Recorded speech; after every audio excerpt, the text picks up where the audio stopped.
How is everyone out in internet land tonight? I'm not so good. It's currently midnight, and I just got done watching Paranormal Activity 2. With that, I doubt I'm going to be going to bed anytime soon, if at all. Really great movie. If you haven't seen it, I recommend it. Watch part 1. It ties in nicely to part 2. Other than that, we're going to be talking about ballistic knives and tomahawks. That's right. Thank you, Compass Productions, for leaving that comment/request on my last video. So without further ado, we're going to be talking about ballistic knives and tomahawks. Let's talk about tomahawks first. I love tomahawks. Tomahawks are a cool little weapon. As everybody knows, they were pretty much used by Native Americans. What many people don't know or understand is that they weren't primarily used as weapons. They were used as tools, like a simple hatchet, axes, hammers, stuff like that. They were used primarily as that for agricultural reasons, building things, anything. Just that was the main purpose of that tool. Secondly, obviously, it would be used as a weapon because back in those days, multi-purpose was key. Multitasking was great. You couldn't have any kind of specialized dealio. So if you had a thing that could do two things at once, fantastic. They were typically made from wooden shafts, so any kind of wood, they would carve it out of that, and they would primarily use stone or bone heads. When settlers came around and started bringing in metalwork, they started using metal heads. But before that, it was mostly, like I said, bone and stone. And some of the bone ones that I saw pictures of were one wicked. They looked just wicked dangerous and deadly, like no joke. And some of them were just very intricate. The coolest one I saw was actually made out of the jaw of a horse. That wasn't any. That was a bludgeoning tool. It was like 15 pounds. There was no mistaking. This wasn't used as a tool. This was used as a weapon. You get hit with that, you got dropped. But primarily, they only weighed about 2, 3, 4 pounds at the most. They were used in hand-to-hand combat. Not generally thrown. That they had knives. They had knives to throw. They wouldn't really throw their hatchets, their tomahawks, really. If off the top of my head, the best I could think of would be the way Mel Gibson used it in The Patriot. A good example of how it would probably more than likely be used. Again, I'm not an expert, I could be wrong, but my 10 minutes of research shows that that's how it was used. It was the reason it's in this game actually is because this is one of the bigger weapons that it was used in hand-to-hand combat during Vietnam, and the reason for it was pretty much the original purpose. It was used as a weapon, but it was also used as a tool. So if they're going through foliage, leaves, etc., etc., they would use that to hack away at that when they were setting up tents or any kind of thing. They would use. That's how they would use it in Vietnam, which is why it's in this game.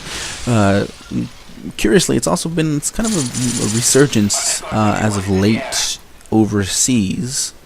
Not that I've been overseas in any kind of combat. That's what I read on the internet, so it must be true. And it's pretty much being used like it was the previous two times. Non-explosive entry device, I think is what it was called. So they pretty much just chop doors down, use them if there's any kind of barricade or anything like that, and they also use them as hand-to-hand combat. So that would be it on tomahawks and where they come from. Why it's in this game, I feel it's Treyarch's answer to Modern Warfare 2 throwing knife, since it works exactly the same. So if you're any kind of decent throwing knife thrower in Modern Warfare 2, you're going to feel right at home with the tomahawk. It functions the exact same way as a throwing knife, which I think is pretty cool. I enjoyed using the throwing knife in Modern Warfare 2, and I enjoy using the tomahawk from time to time in Black Ops. So that's that for that. We're gonna go ahead and move on over to the ballistic knives. Obviously, they were used by the Russian Spetsnaz during the Cold War era, hence why it's in this damn game. And it functions in real life pretty much how it functions in the game. From the major differences that it was used like a regular knife. You can't do that in the game, obviously. You can only just shoot it. But in real life, you could use it as a regular knife. And if so, pull the pin, push the button, and it flies. It flies actually pretty. It's pretty accurate, actually. I think it reaches up to speeds of 35, 40 miles an hour, depending on what kind of model you have, I guess. And I think the effective kill range was 18 to 20 feet, from what I understand. So if you're not expecting it, that's pretty wicked, you know. It's like oh, you enter a room and there's a Spetsnaz and you're a dude and you're like, all right, why is there a blade in my chest? What's this? That's ow. So the element of surprise was pretty great on the ballistic knife. I didn't see in my extensive research on if it's being used nowadays, but I do know that it's illegal in the United States. So don't buy one, people, because they're illegal.